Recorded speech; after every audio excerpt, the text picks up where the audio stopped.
Happy morning, dear friends and masters. Great afternoon, wonderful evening.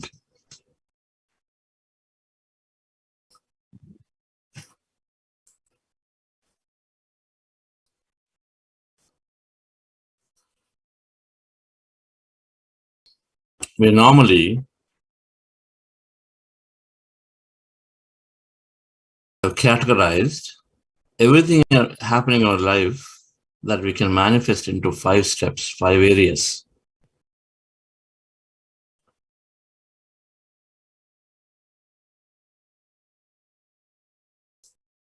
The first one is getting focused, being very focused onto whatever that we're looking to bring into our life.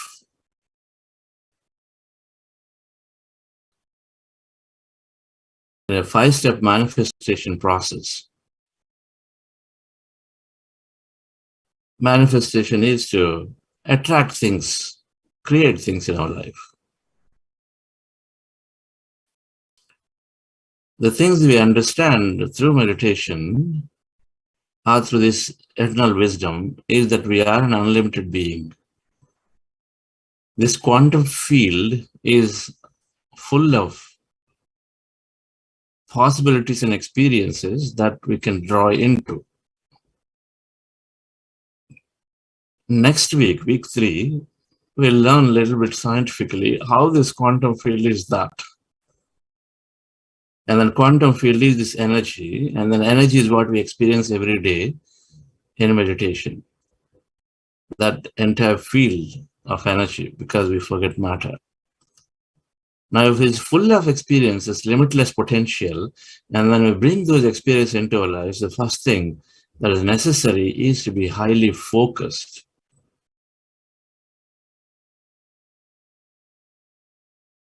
The second one is being open to the possibilities and potential. Third one is having specific goals and dreams about something that we want, be passionate about something. Fourth one is to remove any limitations we set on ourselves, called reprogramming beliefs. And fifth one is expressing gratitude, accepting and being able to be in the state of acceptance, being happy in the moment. Now, these are 5 steps that we're going to learn throughout this week. But there are various things that are going to assist us to be there. But the first one, being focused, requires us to be healthy, energetic, emotionally in regulation all the time. Apart from focus as focus.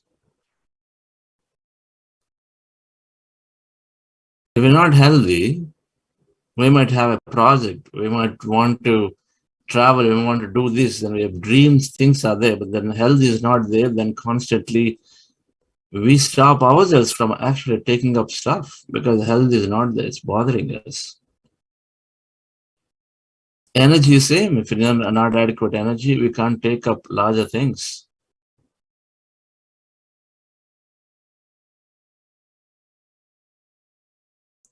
You might be very happy, we might be very healthy, sound in the body, we're not that strong in the mind. Mental well-being. And we might be very good with ourselves, but the way we are able to interact with others, somebody says something, we get checked out. Emotional deregulation. Whatever that we are doing, we get swayed away from that moment for a few minutes to hours to weeks potentially, depending on how emotionally intelligent we are or how weak we are in emotional regulation. All of these matter towards putting our attention on things that we want. All of those are part of the focus that we call. In addition to developing concentration, we have only a few seconds of concentration ability at any given time today, according to research. Not more than 8 seconds, according to one research. Another one says that we're getting down to 4 seconds now due to innumerable distractions around. That means at any given time, we cannot put our attention onto, let's say, a speech or any learning not more than 4 to 8 seconds at any given time. So concentration is so essential, but everything, lack of good health, lack of energy, lack of emotional intelligence, they're all part of lack of mental well-being, lack of several of these mind powers. They're all a part of not having good concentration.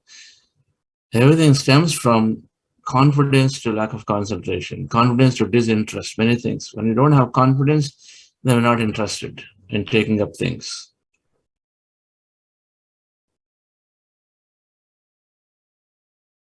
Our health is regularly bothering us, we're not interested in taking up things. So we let go of our dreams one by one, slowly, over a period of time.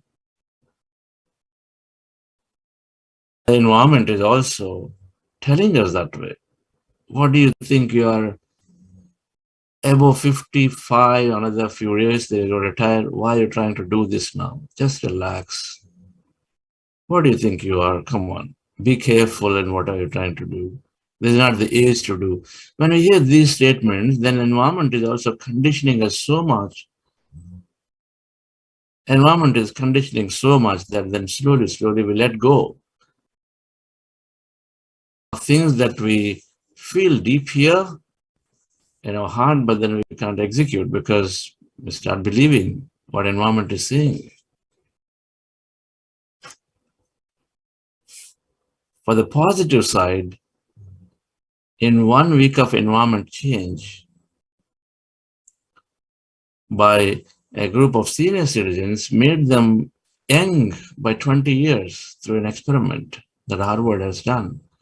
Just 1 week of environment change made them young by 20 years. The environment is many times knowingly, unknowingly toxic, is limiting us.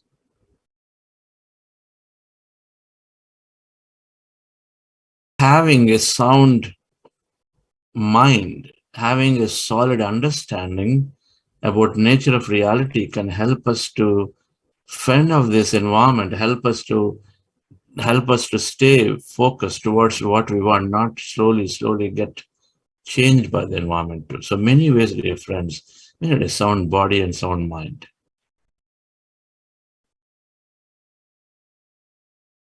And meditation seems to do that. Starting from removing stress, many illnesses gone. It is so naturally removing the stress that anxiety or the depression or just the mental talk or the feeling and suffering of extended prolonged losses, just constantly ruminating about how good or bad the people around my bosses, the company is. Many things seem to cause the stress, and it seems to eliminate it. Meditation seems to eliminate very naturally, because stress is caused by uninterrupted stream of thought, which are putting pressure on the body and our body systems. And meditation is a science of energy maximization. Every thought and every feeling are energy. And so meditation seems to be maximizing that energy by conserving plenty of energy. There is so many unwanted thoughts that originate, and so meditation seems to remove all of them. So it maximizes, it conserves energy. And then second, we receive a ton of energy when we align to do what we're doing. And in meditation, we receive a lot of energy. So we receive, we conserve, so we maximize energy. Which means people seem to be very active and alert, whole day, active, energetic whole day. And then there's one big thing, dear friends, with meditation, he's working fundamentally solidly on the mind. Working on the mind body significantly, which is supported by these neural networks. And so the meditation seems to do magical things to the mind for those regular practitioners. So there is absolute mental well-being. Mental well-being requires that inner chatter to be removed and then chemically speaking, that there are chemicals that are required to be produced. Every time we have a signal, an environment signal, it is moving energy to matter. It's creating energy to matter right in the mind. When there's an environment signal coming, let's say suddenly a good person that you see, there is a signal that is going in, and the signal is translating. The circuits are firing based on the memory of that person, or the memories that are associated with such people. And then suddenly the circuits fire and then produce a good chemical, potentially a dopamine, a reward chemical. So that energy signal translates to a chemical. So it is matter. Mind is creating that matter, a reward chemical. Reward chemical goes into the body. That dopamine, reward chemical, goes into the body and then suddenly makes us feel good, makes us feel happy. And so there is several such chemicals that are being produced by this beautiful body. And so then we change our moods, we become good, we tolerate pain and many such things. We become loving.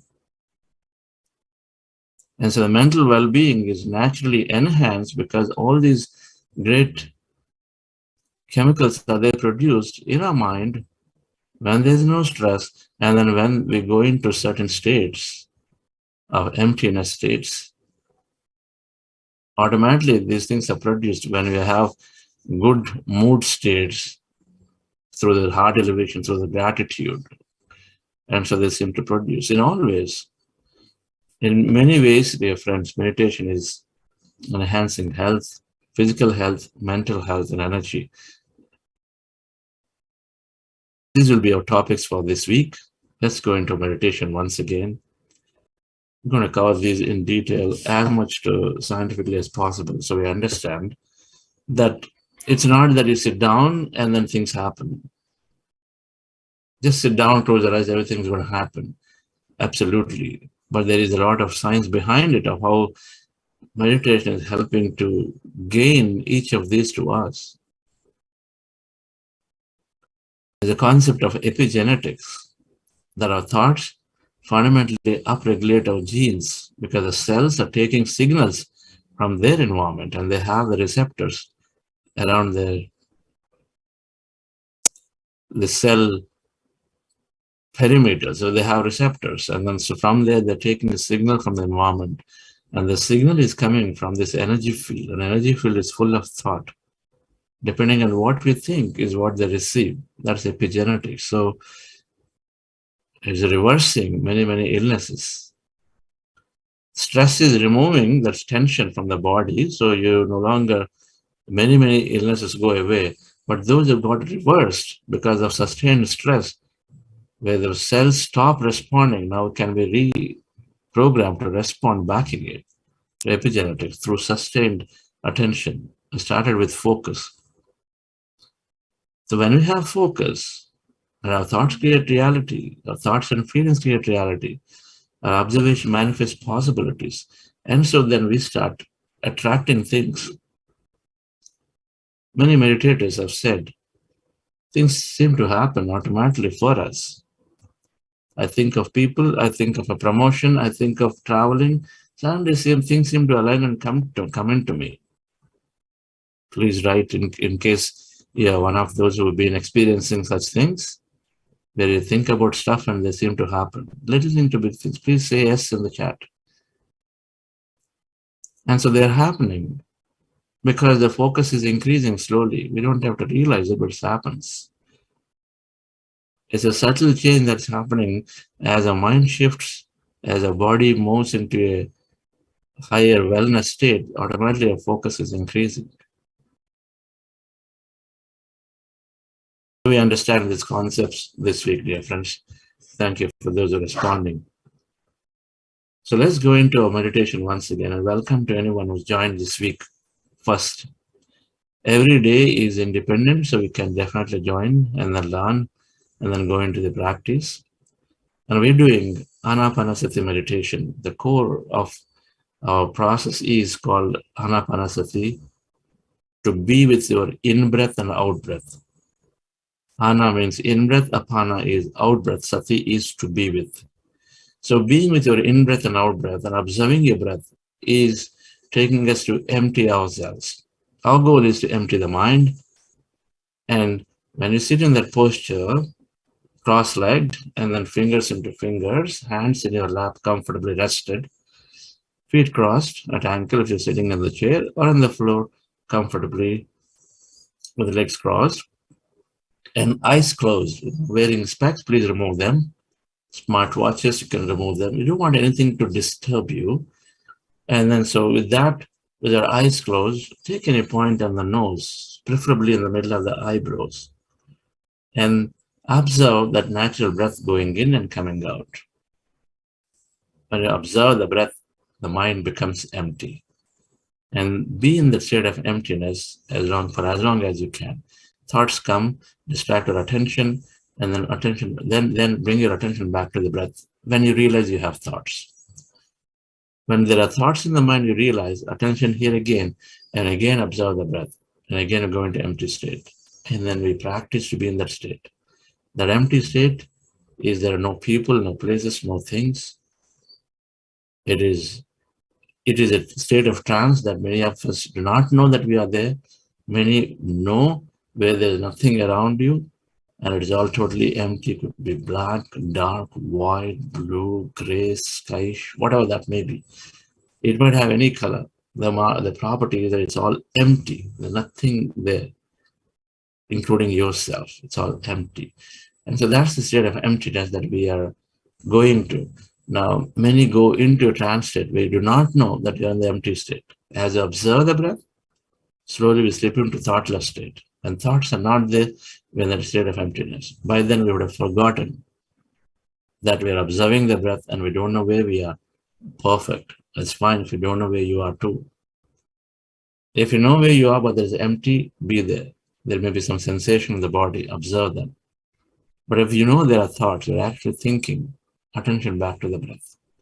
I'm playing some music, dear friends. I'm also guiding and to help us be in that state. And then before we go into this process, we're doing something called heart elevation. Simple. Our hands in our chest area. We are recollecting first attention onto the breath, onto your heart, and feel your heart. Connect with the heart center. This heart center magically doing many things, and one of them is to remove.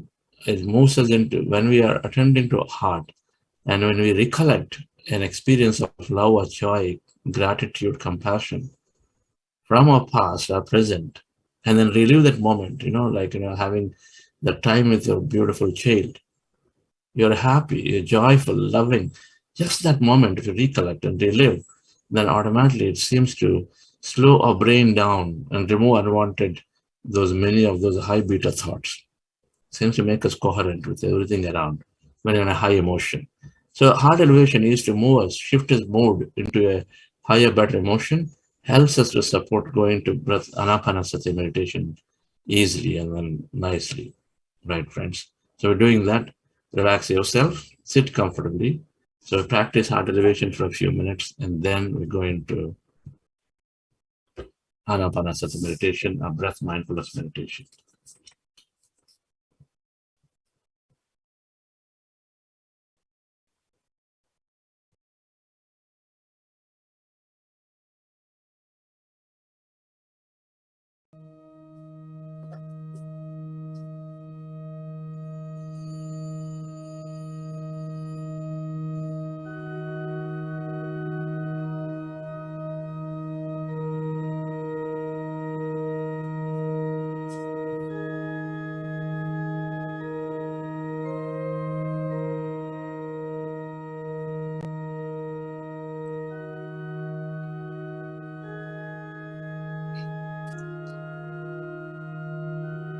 Dear friends,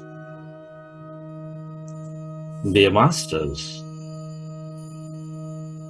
with your eyes closed, specs removed, keep your hands at your chest area.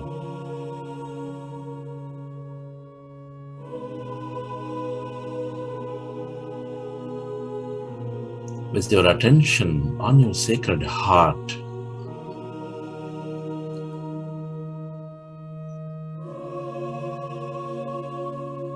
and you feel this beautiful heart.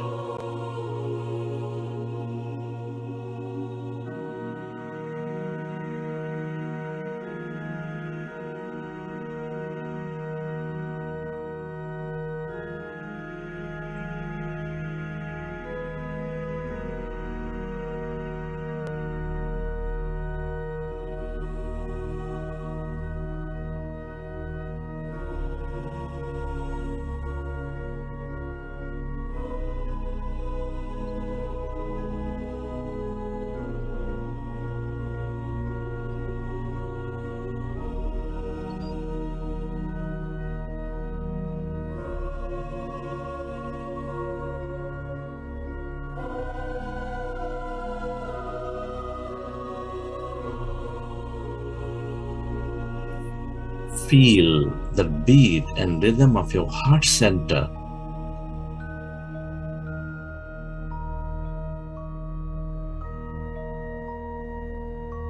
That seat of all emotions, which is nurturing all life with its energies of love, joy, gratitude.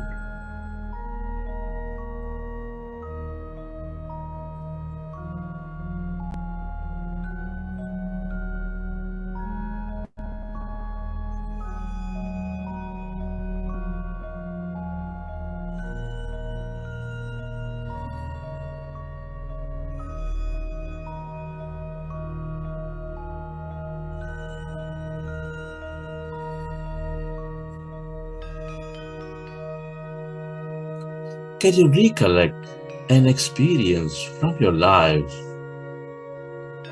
of love, of joy, of gratitude, and relive that moment and elevate yourself?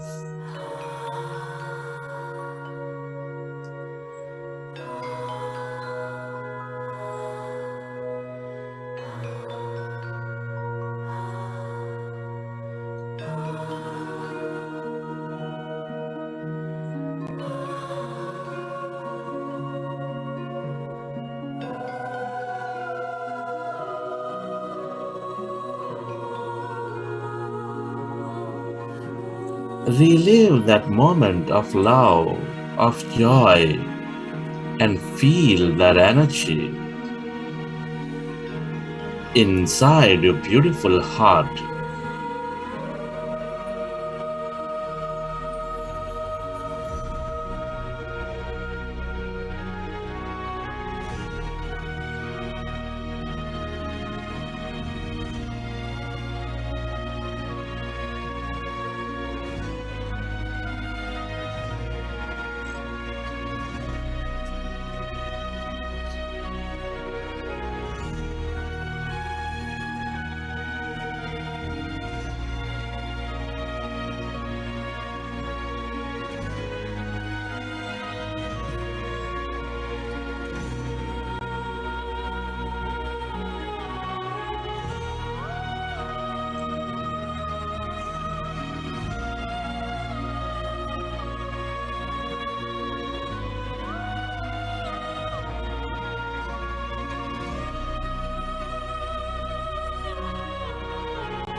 We are all deeply interconnected.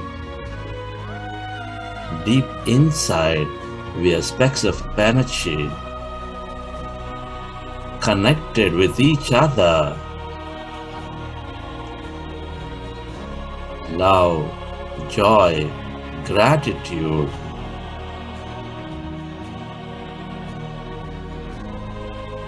Help us find that connection again. Feel that energy.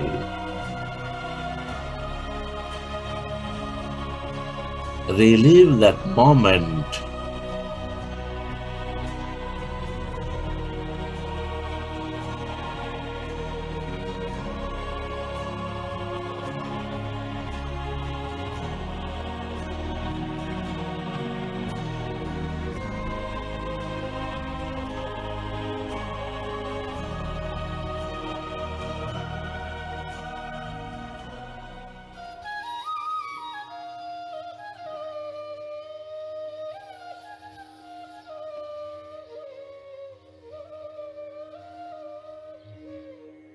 And slowly,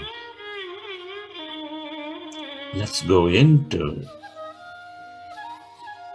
breath mindfulness meditation.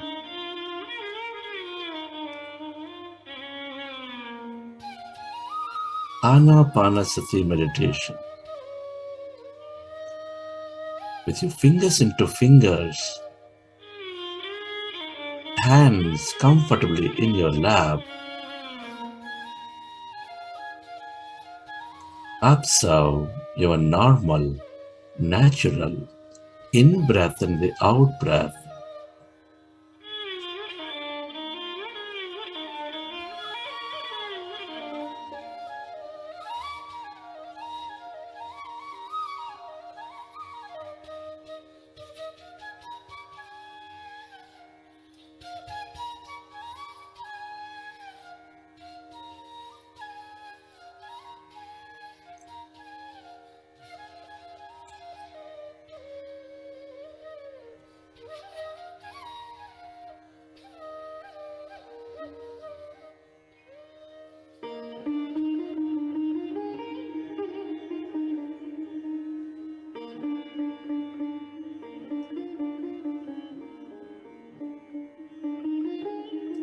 Our goal is to empty the mind.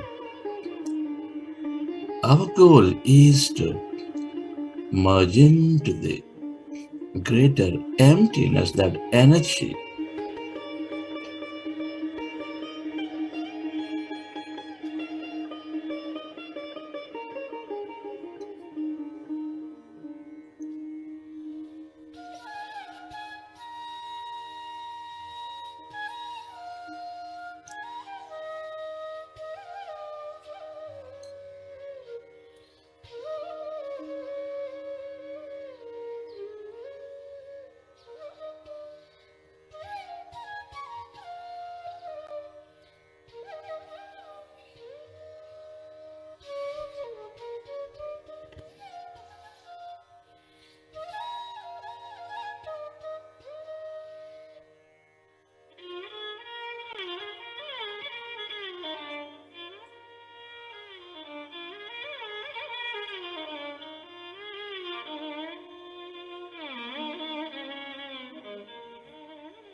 When we observe our breath, the mind becomes empty.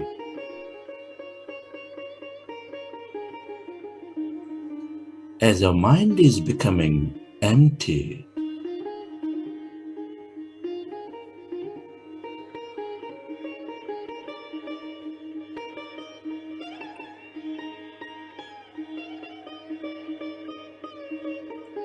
we experience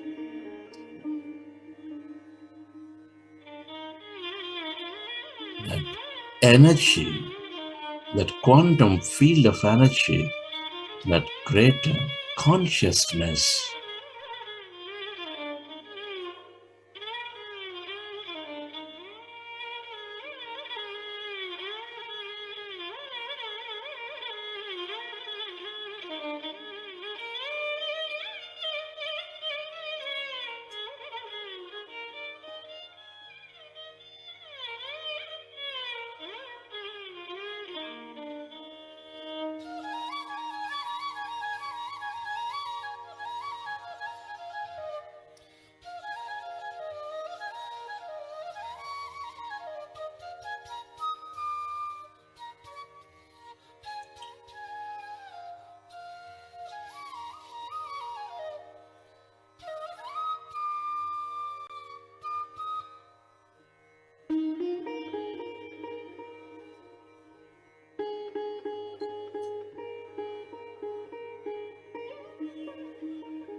we are going into powerful group meditation.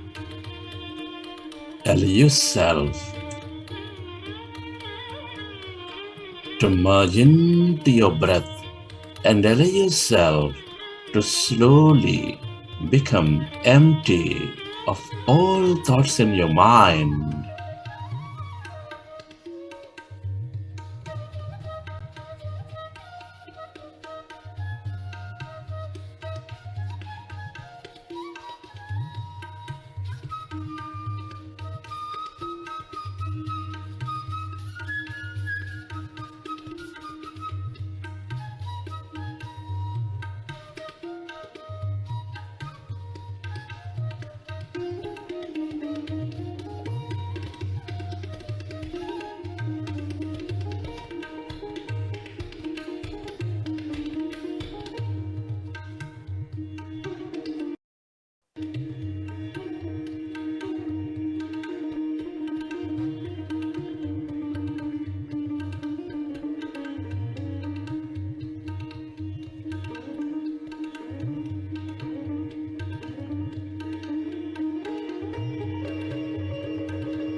It is natural to have thoughts. When you recognize your thinking, go back to observing your breath, dear friends, and allow yourself to slowly become empty of all thoughts.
Allow yourself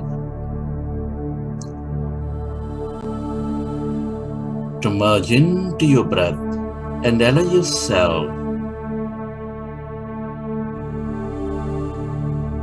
to become totally empty of all thoughts in your mind.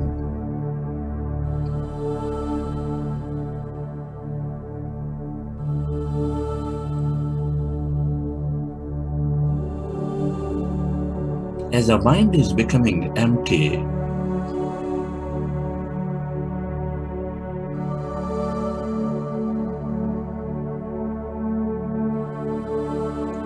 we allow our body to function at its natural best. We channelize all that energy into the Chandra's present moment.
Can you become aware of the emptiness inside of you, all around you, as you became one with your breath?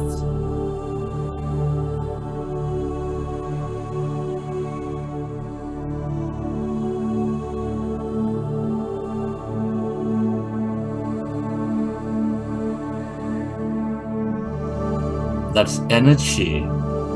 All emptiness is energy, that unlimited quantum field with limitless possibilities and opportunities.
The longer you stay connected to this emptiness and energy, dear friends, the more you become of it and the more you receive from it.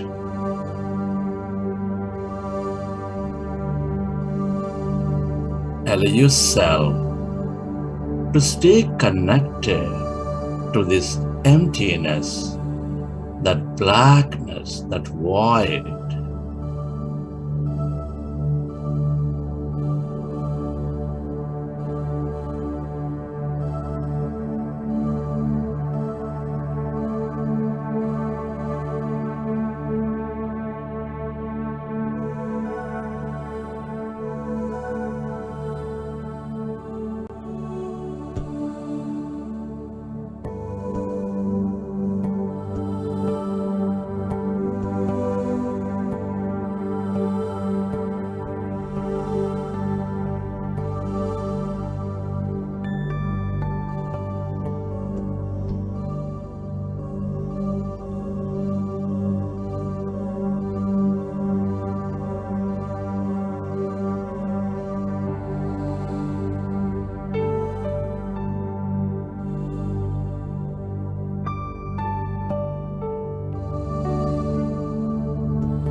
Stay aware of that emptiness, that energy of no body, of no thing.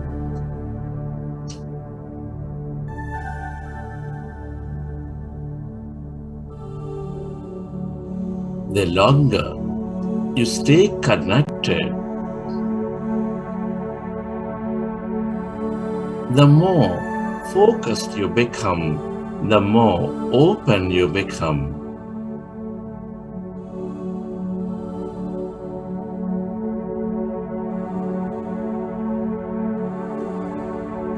The less interfering you become.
Friends, let's express gratitude. Recollect your experiences from the session.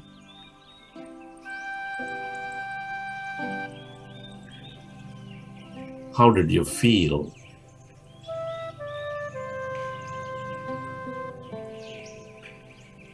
What did you experience? And whenever you're ready, you can keep your hands on your eyes for 5 seconds. And then you may open your eyes.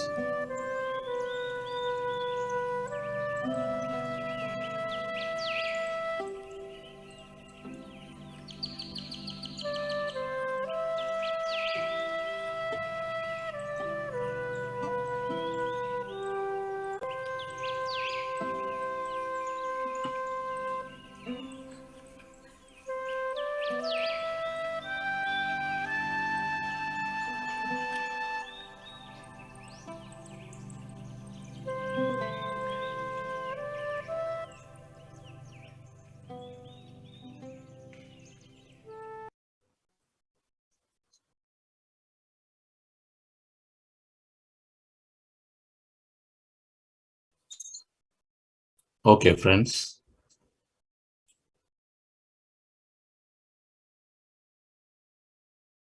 Hope you enjoyed the session.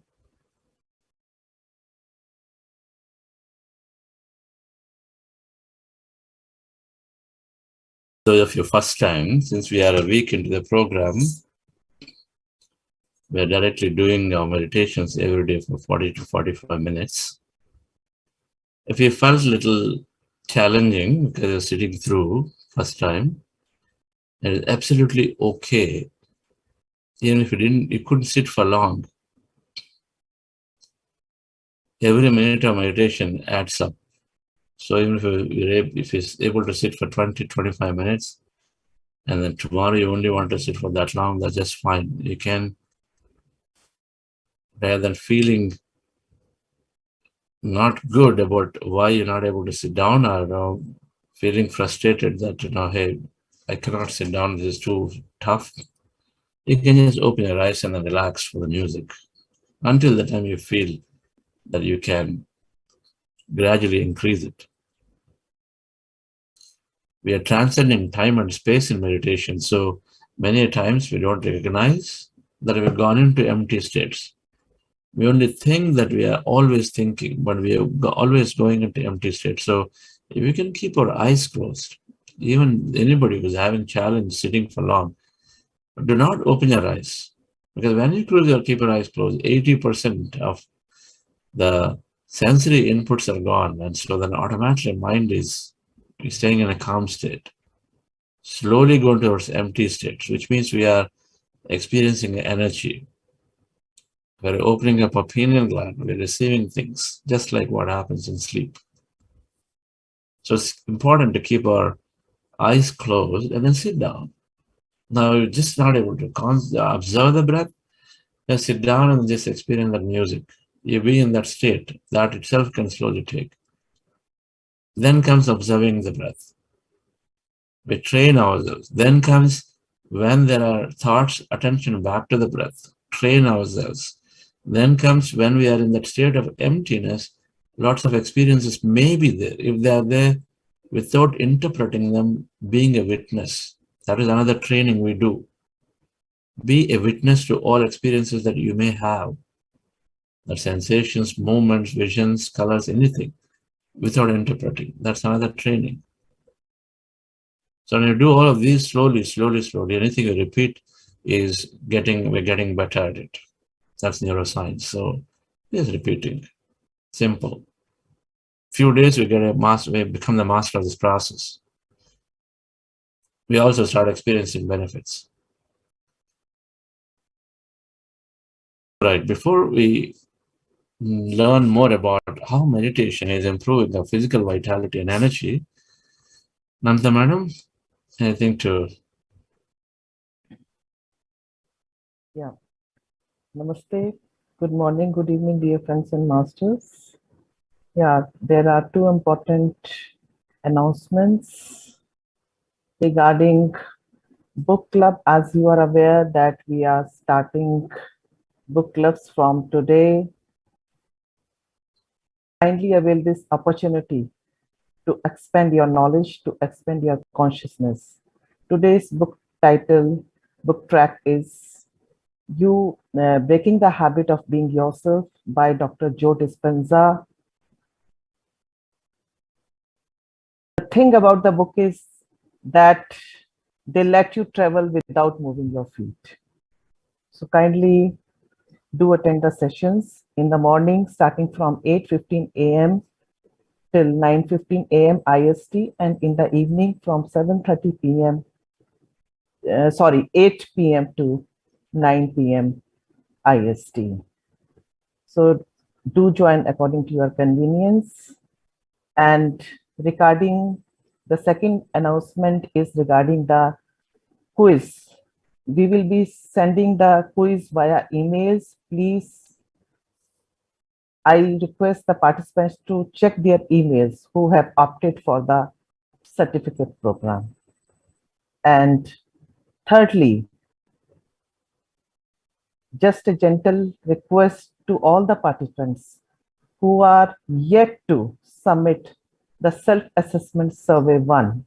Please do fill and submit it by today itself. It is an important tool to gauge our progress along this meditational journey. Thank you so much. Thank you, Namita Madam. Let me just try to share some slides here.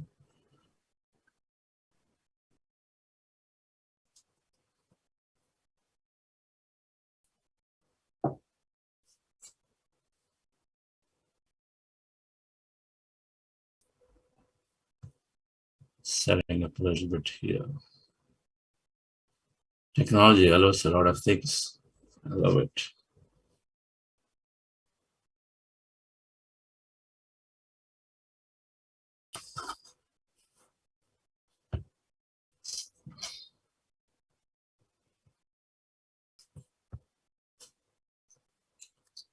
All right, friends.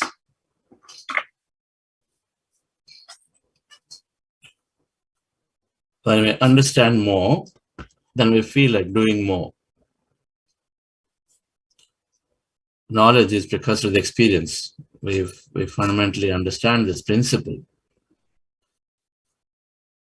So when we know that meditation is helping us increase our energy, health in the body, just like how people have told us, physical exercise you do, the first thing we go to a doctor, is saying do some exercise to get healthy, get fit, yoga. But meditation seems to magically do that and then much more. So talking about health, what we call physical quotient, the vitality in the body.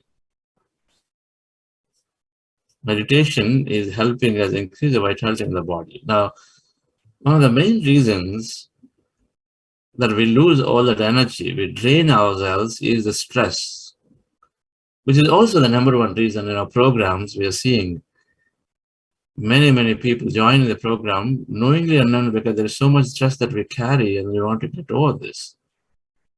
And thankfully, all the advice is coming towards meditation and yoga for getting over the stress, and also to understand what is stress and then how meditation is helping to remove the stress.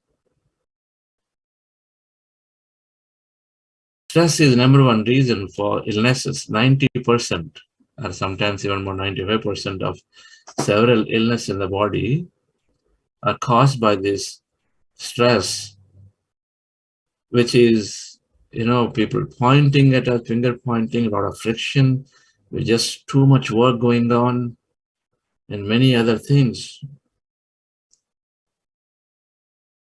When people point things at us, which is common, finger pointing is so common at workplace, and of course in families too.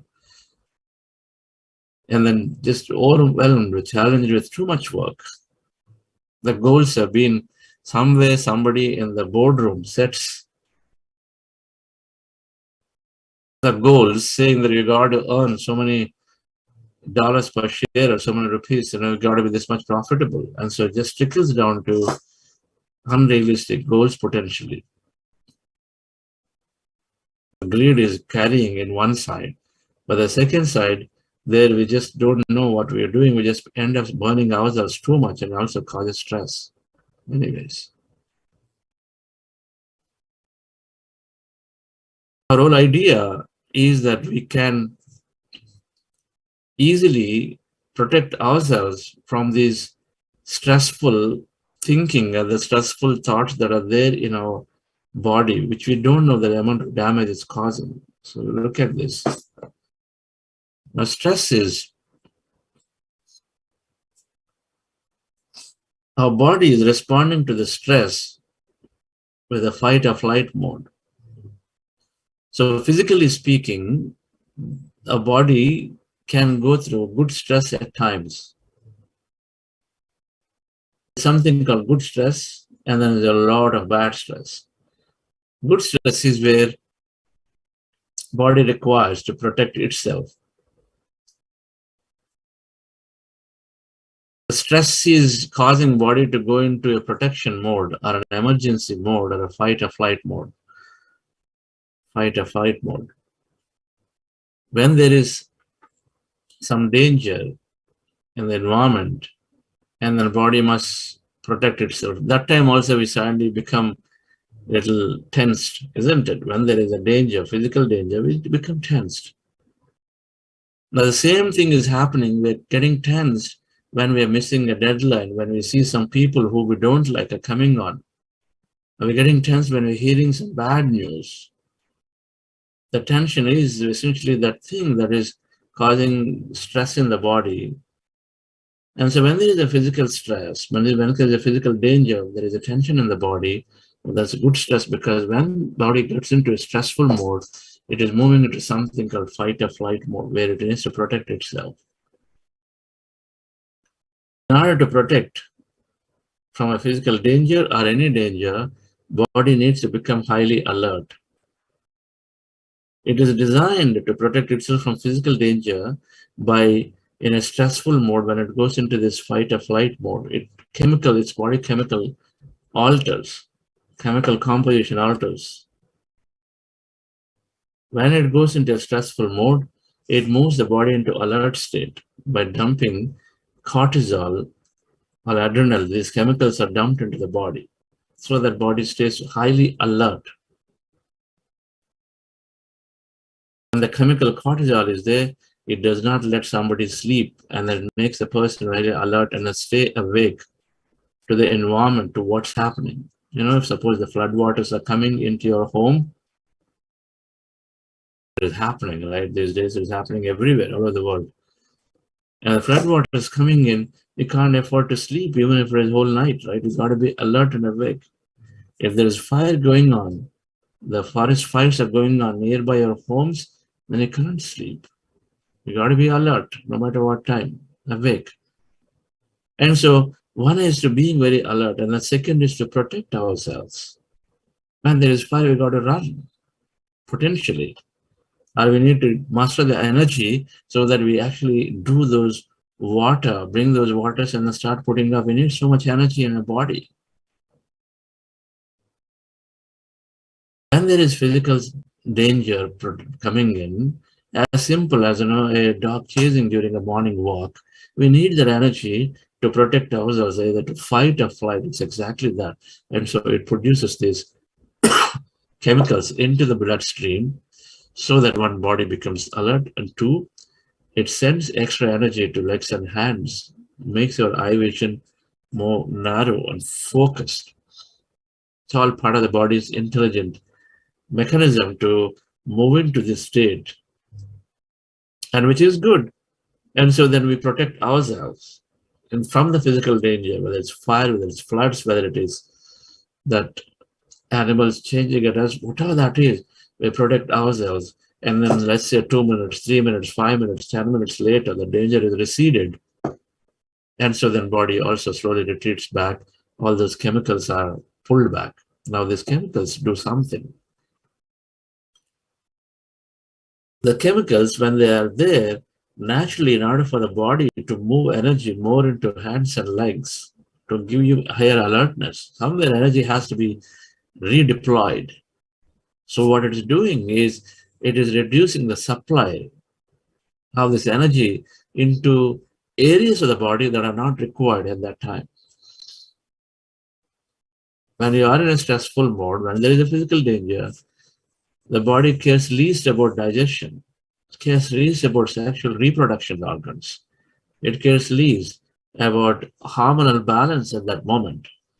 So things that are not necessary, the energy is lesser to those areas. The blood circulation is lesser.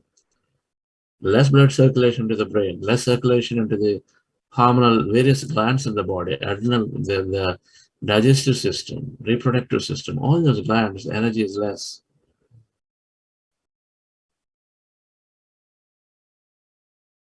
And as a result, when the energy is less, so momentarily there is less functioning of them, and it is okay, it doesn't matter. But all we need is physical protection. So we need energy in the hands and legs and eyesight better. Alertness, so that we are still protecting from the danger. We can have high reflexes and all of that. But then this is good when the physical danger is removed, and so body retreats back from all these chemicals, and so then it comes back to normalcy. So then we are able to protect ourselves. We just done the right thing. But then tell you what, dear friends, when in the modern day, our modern life activates this important stressful mode, emergency mode, too often for too long. You go into office, and then when the stand-up meeting is happening in the morning, or you have your weekly sales review, or you have this dreaded customer call and this review of this project, many situations like that are just simple as in the morning you're first thing going into the kitchen, where you're going to face that person who is causing all the trouble that we think. And then the moment we see the person, suddenly a whole bunch of thoughts from the past are coming up, or the situation is bringing a lot of past stressful thoughts. And so immediately we activate this fight or flight mode in the body, emergency mode. And then guess what is happening? Then in that full duration of that interaction, if you're going to be in the kitchen for 1 hour with two people that you don't get along well. And so the whole time, our body in the sustained stressful mode. And so is the case with the whole duration of the meeting, or post the meeting coming back, thinking so much about how good and how bad that went.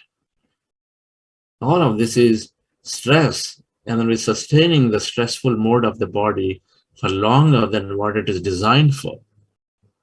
Few minutes is okay. One time for a few hours is okay, but they're going on for days and days. Go into office, come back to office and carry it in the train, in the bus, in the car, they come back home and then continue to think about it, ruminate about things that will not happen good. Is putting the body into the same stressful mode, which means it's got all those chemicals in the body, which means it is supplying less and less to various functions of the body that are not required in that emergency mode that it thinks. So lack of proper digestion, the whole gamut of things that are indigestion related, digestion doesn't work well, so many things happen. Heartburns to indigestions to IBS to many more things can happen.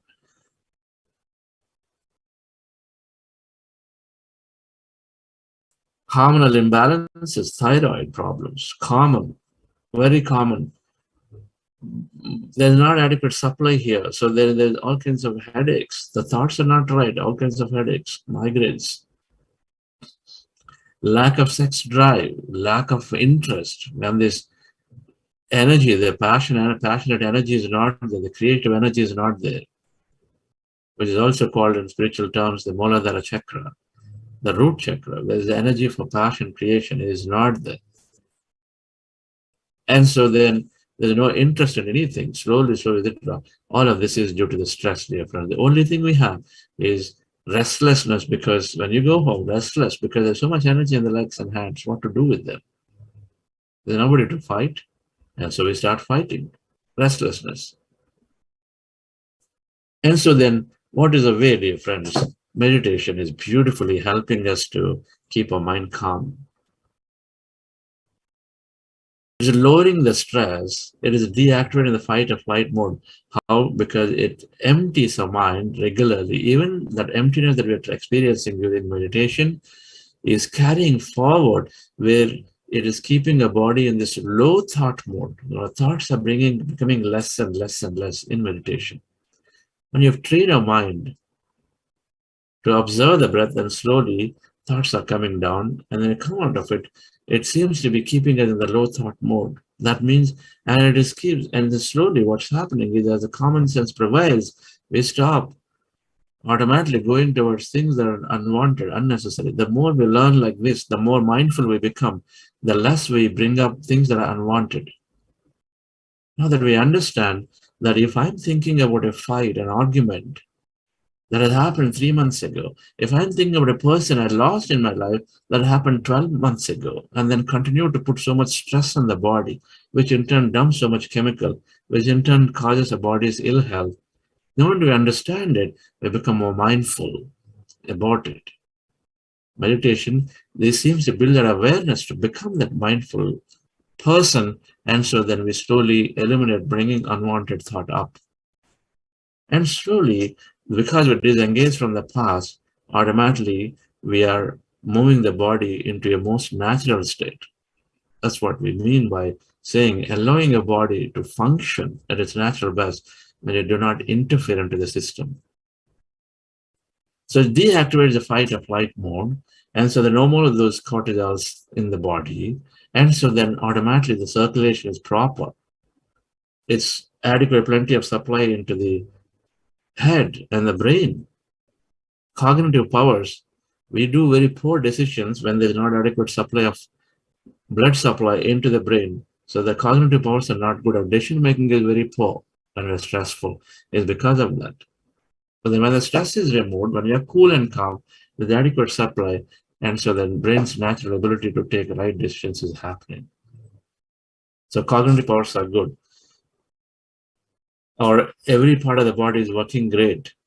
Our digestion system is back, so there's no more, indigestions, heartburns, constipations, many things slowly go away.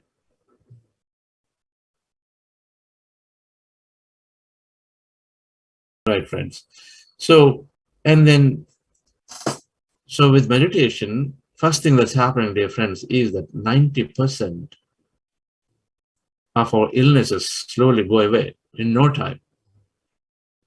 Sleep comes back. We are not able to sleep well because of this cortisol chemical. We are keeping ourselves very alert and active. So in a few days, sleep seems to come back. immediately. You start sleeping better.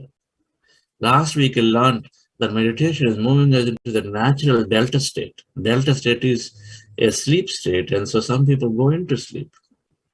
That is even better. In meditation, we sometimes go into this delta state. And so then we go into this deep sleep state, which means the body rejuvenation is happening. But then when the stress chemicals are out, when you're trying to sleep, so naturally we go into sleep very well. So meditation is improving, helping the body repair, because when you're in the sleep state, when sleep is coming naturally, there's regrowth, regeneration happening. And that fountain of youth chemical, all the thing is required for the body to build itself is there. Whether it's muscles, whether it's cells, everything, there are some of these chemicals required. And deep sleep is this dreamless sleep, NREM, non-rapid eye movement. REM sleep is rapid eye movement sleep, which is a dreamy sleep. And so meditation helps us to go into the dreamless sleep, the deep sleep, real sleep. And so body is repairing. Our immunity system is elevated. When we are in these good moods, when they're not in the bad moods, we're in the neutral, we're naturally going into the good moods. And so our supply is good, your heart center, so there is this thymus gland, so naturally its immunity is increasing. Thymus gland produces lots of T cells, so immunity is increasing.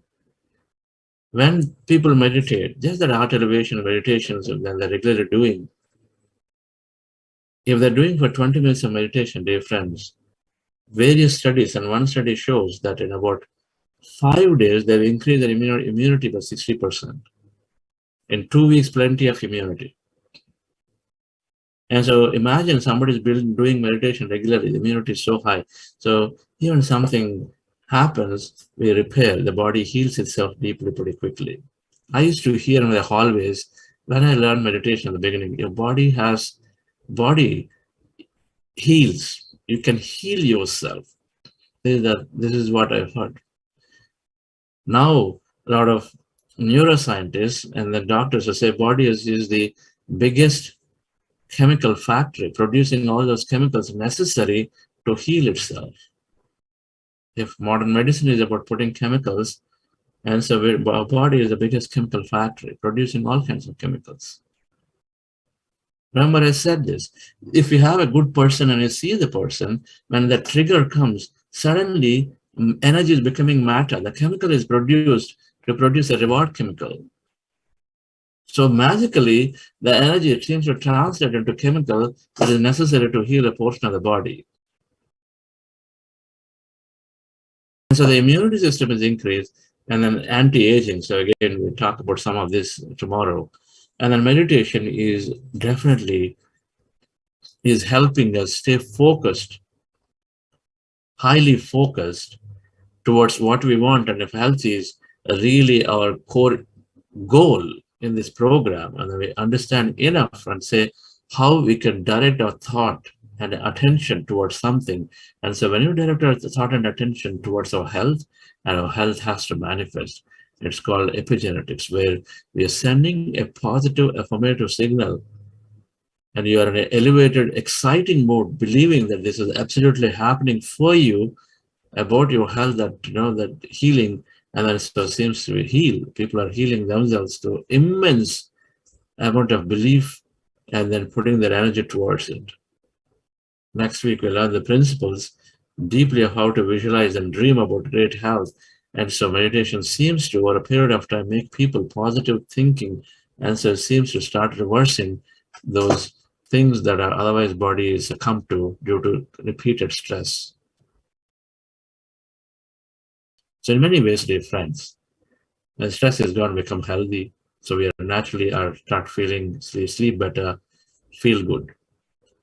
Day after tomorrow, we're going to cover how meditation improves our energy in the body, how our food choices alter naturally, and how we seem to become more sensitive to the body when we regularly meditate. This simple Ana-Pana-Sati meditation practicing, how is it making us get back in touch with our body? And so then naturally we gain better health and we worry less about it. The more you know about your body, the worry less. The more you have the power to heal yourself, we have less anxiety. We're demystifying things so that now it's no longer a black box, and so we understand it better, so we deal with it better. Thank you very much, dear friends, for joining. It's always wonderful to understand. And so we meet back tomorrow again for another group meditation and then furthering our knowledge about health and how meditation is helping improve the health. Thank you.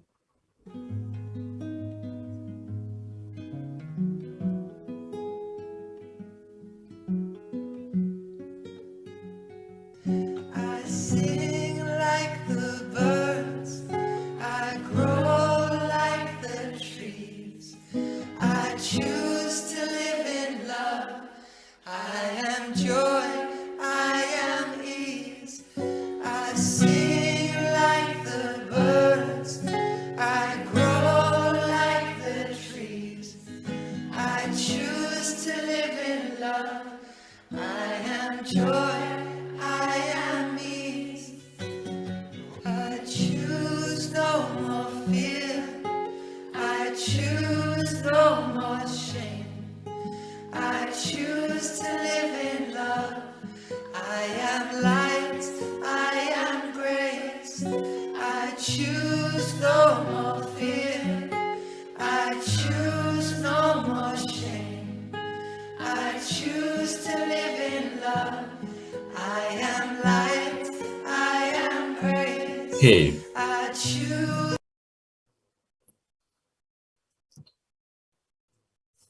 anybody would like to share your healing experience? Yesterday we heard from Geeta Nayarji that how she overcame the IBS challenge. Anybody, whether it's sleep challenge or any health that you're healed, you're getting better, improving. What is the regular meditation?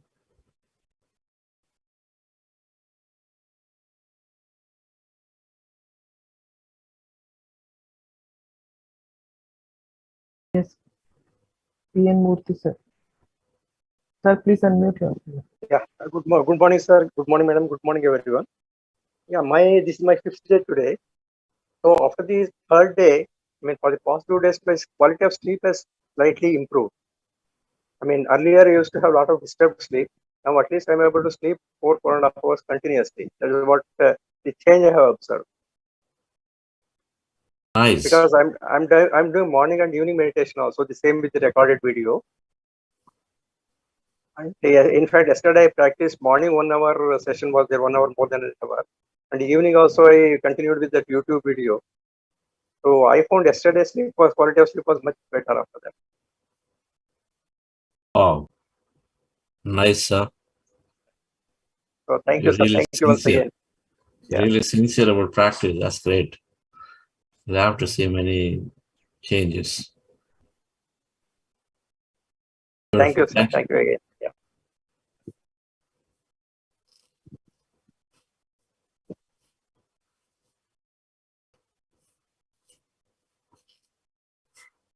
Who else?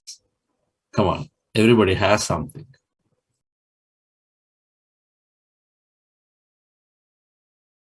All the senior meditators too.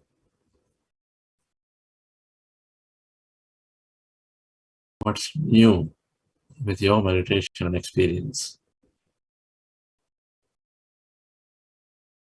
Sir Prakash Abraham Thakurji. Great to see you.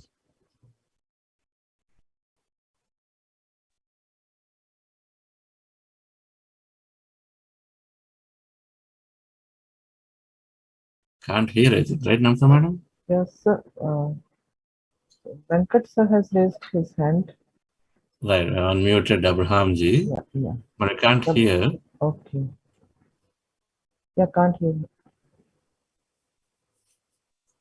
He's unmuted, but we can't hear him. Sir, we cannot hear you. We'll come back to him. Meanwhile, Venkat ji. Yeah, sir, Venkat sir, please unmute yourself. Yes, Venkat, sir, please unmute yourself.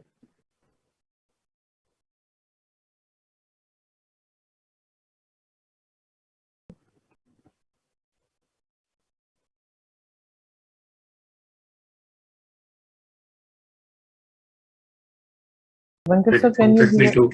Yeah. It prompted me to go into the second 40-day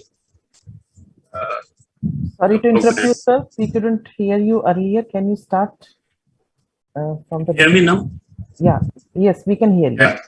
I enjoyed participating in the first 40-day program, and that prompted me to go into the second 40-day program. I confessed also on the first this thing. I used to enjoy a drink once in a while, but now I have come to a state where, I feel repelled. That is the moment that I have significantly experienced. So I think I should thank the wonderful support of the meditative process and Buddha's hero and Chandra's. Wonderful, sir. In fact, I feel really repelled. Of course, there are many other things, but this is something I would like to share. And it is not easy to share these things on a public platform, but I feel good to share this. Yes, various levels of craving and attachment can be there, and you're absolutely right. Who doesn't have a craving? Who doesn't have an attachment? For various reasons, right? You know, they become a habit and an unexpected habit of any kind. I'm meeting somebody here in London later this week, someone who has completely got de-addicted, distressed themselves from drinking. Now, there are many people who are, to me, even chocolate addiction is addiction or attachment. That when there is a problem, then suddenly reach out to chocolate is no different. Reaching out to cheese is no different. Some way of stuffing things into the body, but in any case, meditation is building the moderation. Right and wrong are more based on what we feel here, right? Based on our understanding, what is right and wrong. And it's building moderation, because right and wrong at the end of the day is relative. It's absolutely relative. But meditation is helping indicate to our body what is right, what is wrong. The body is giving the signal, what is right to your human body. And so we follow that. That's what is happening in your case, that you're following the signal the body is telling, we say repelling. It is good. It's good for the body at that moment. And so we follow it. Mind is completely in control. And so automatically we pay attention to the body, which is always communicating with us. That's all it is. The energy field is always communicating. Our awareness is always communicating. Our body is always communicating. We are really two. Where there's energy field and we're the body. All right, that's the dual self and the non-dual self. We are two. That's our union. And so both are always communicating with us, always. The messages are always coming. It's the mind which is in the middle, which is sort of resisting, and then which is dragged away. The mind, the Maya, illusion is dragging us away from the feeling of missing out. If I don't join this party today in office and everybody is going, I must go. And then I go there, I must have this thing. FOMO is the mind, right? And so we go. So for many things and many reasons, the mind is sort of blocking us from receiving that, paying attention to that thing that our higher self or this grander wisdom awareness on one side of the energy field, body on the other side communicating. And so with meditation, we develop awareness, we lower the volume of the mind thought, and so we are paying attention closely to everything happening. And so we do things better. Thank you.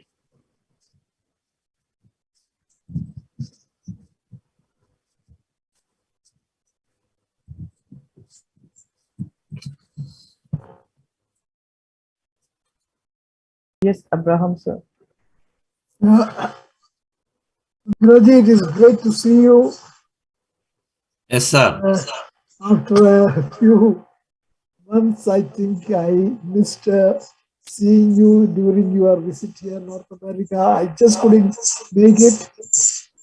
Probably by August, I will come and look you up in Bangalore. In between, I have been trying to do meditation whenever possible, but I am trying to be more regular from today. That is why I am with you now. Okay, sir. Yes. I'm glad that you joined. Yes, I just joined today. Yes.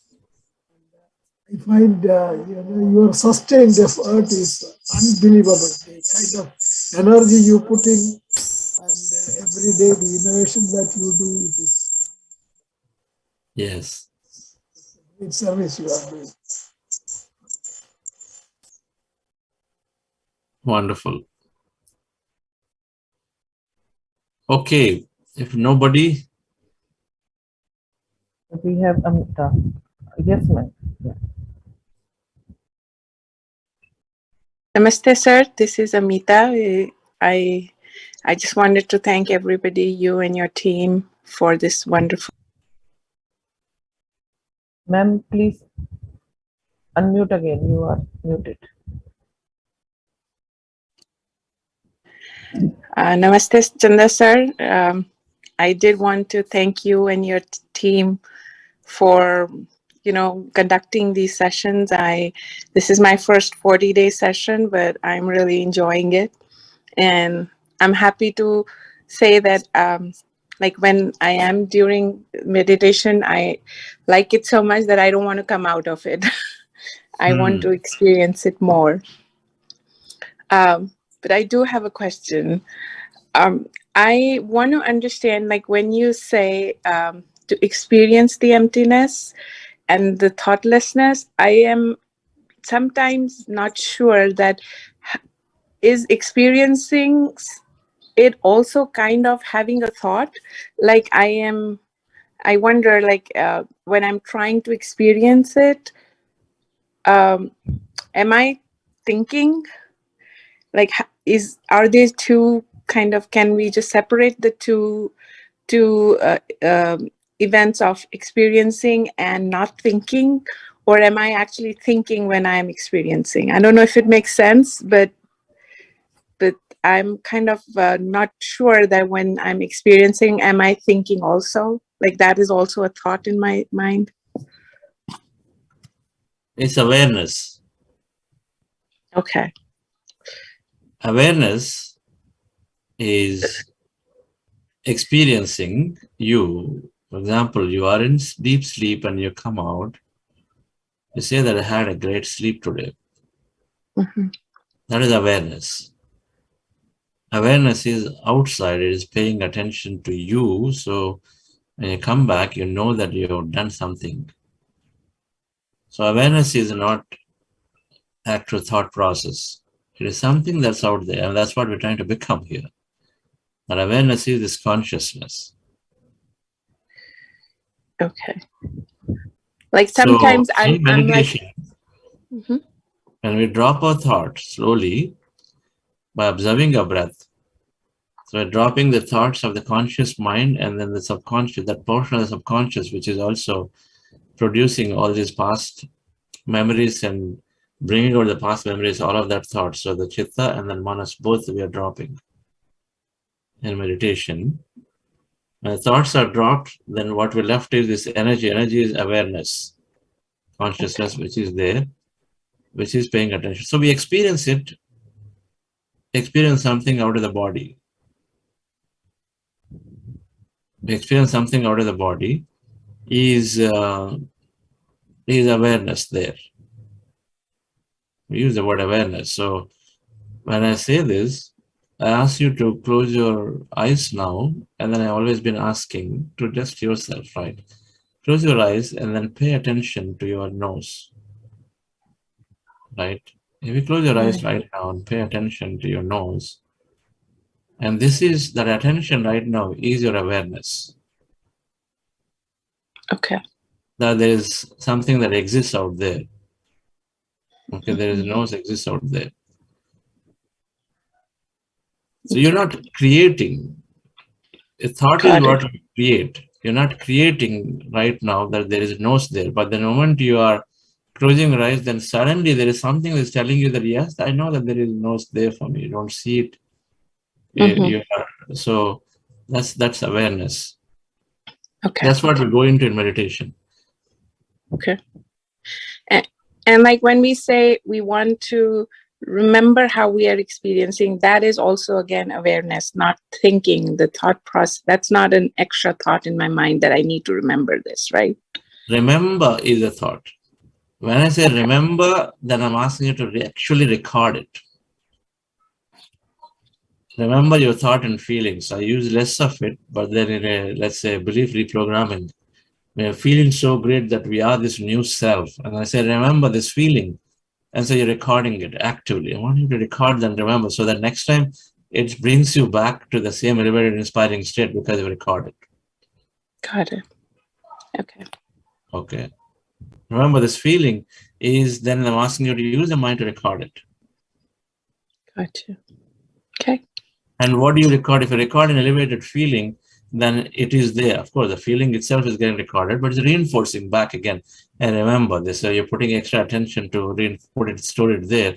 So then you recollect it back at a later time. Next time when you're doing the same visualization, it comes back to you when you record it. Okay. Gotcha. Thank you. Thank you so much, sir. Thank you. So normal meditation, I'm not saying remember this. Okay. Okay.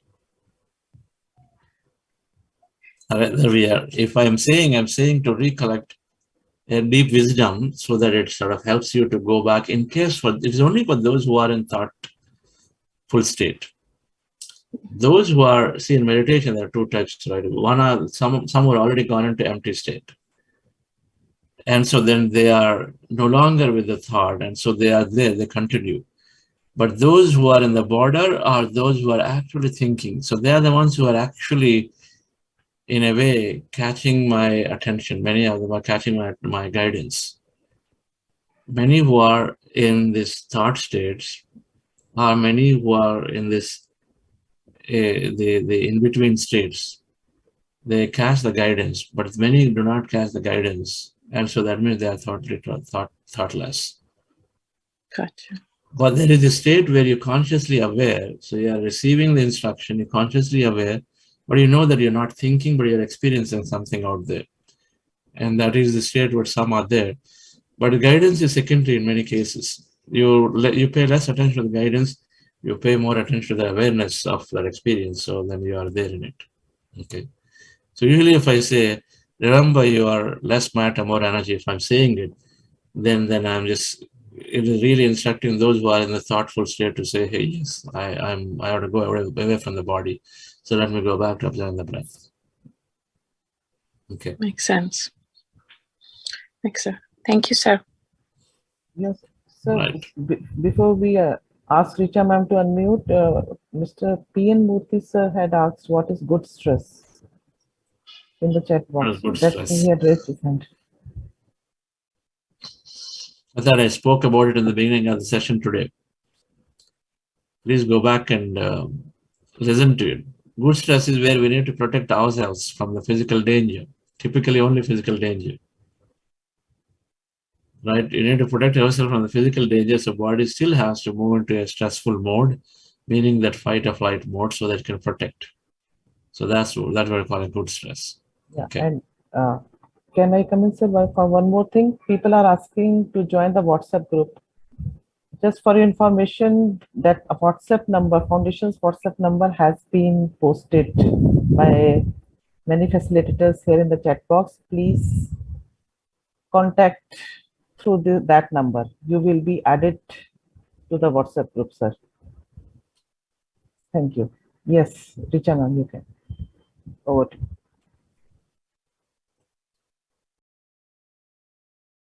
You are muted. Yeah. I think there are two WhatsApp groups here. One is for your normal 40-day program. you must have received a link. So you join that and you become part of this 40-day program WhatsApp group. There is a facilitator assigned to you. Then those who want to join book clubs, and so there is a discussion going on of those people who are attending the book clubs regularly. So there is a separate WhatsApp group created. Those joining book clubs can make use of that to have conversations with other people. So there is a book club WhatsApp group separately that you become part of for this duration of the program.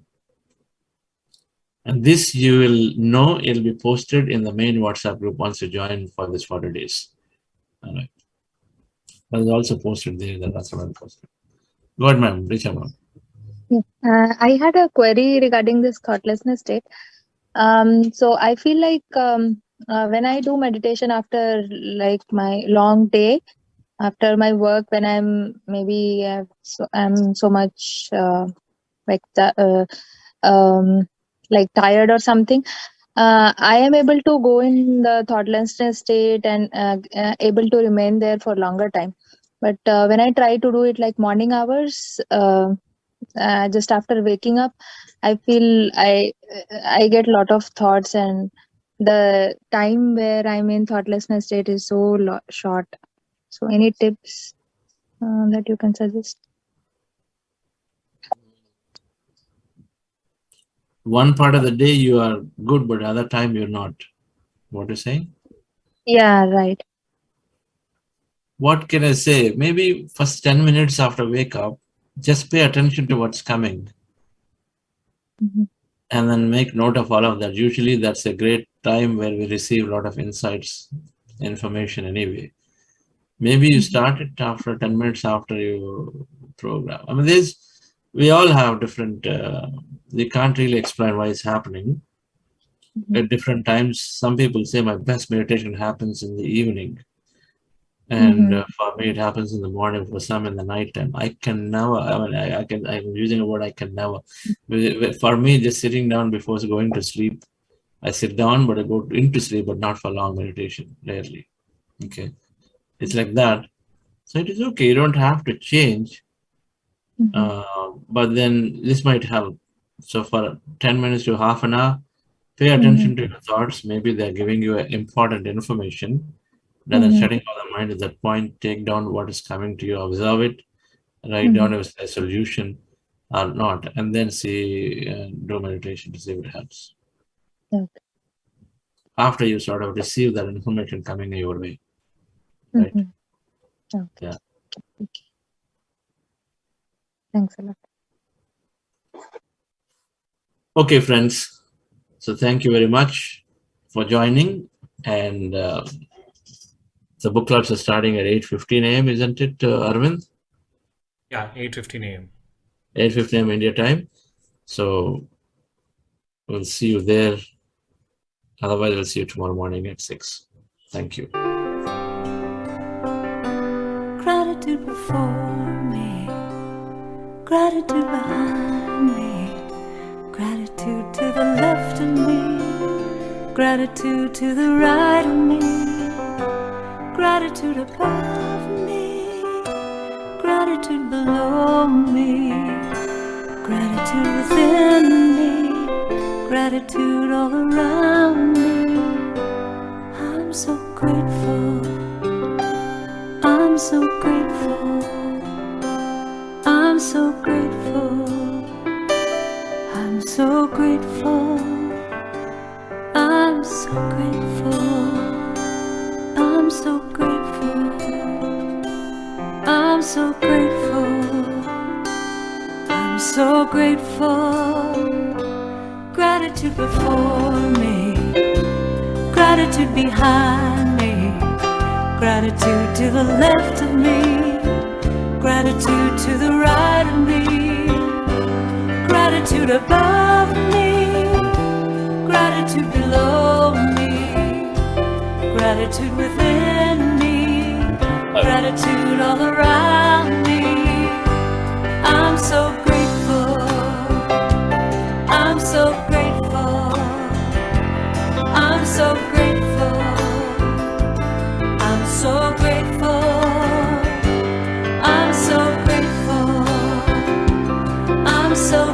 grateful. I'm so grateful.